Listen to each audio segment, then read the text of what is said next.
Hello everybody, welcome back to another 3 Minutes at 3.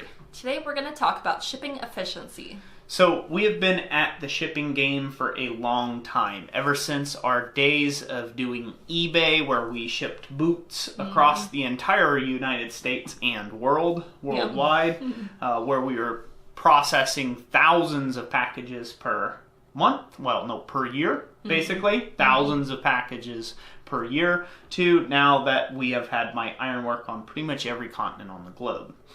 So with that many orders and that many sales and things of that nature, it is time. It's one of those things that shipping efficiency really comes into play. Everything from the packing material you're using to the containers you ship things out with, to even the way that you print labels and things like that. There's some things, and hopefully you'll find some helpful tips here from Jessica to improve some of that shipping efficiency.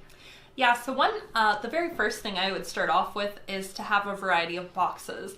It is miserable to have to go hunting down a box to fit that odd-shaped item in, and you're just like hunting all over your house, and then you have to start like hunting in other places and like taking time out of your day now to go actually locate a box that the item will fit in. So having a variety is huge.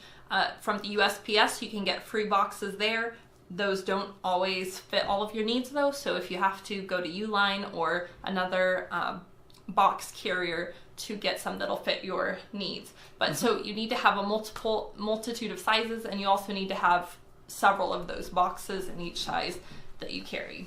Yeah, and you'll figure this out as you're making items about what size box you can get away with in a standard shipping weight. So taking notes of what an item shipped for, especially if it's a production run item, that can take and help you kind of get an angle on, if I have to ship this item clear to California, how much it'll weigh, how much it'll cost, what type of package I can ship it in, and that just comes a little bit through experience.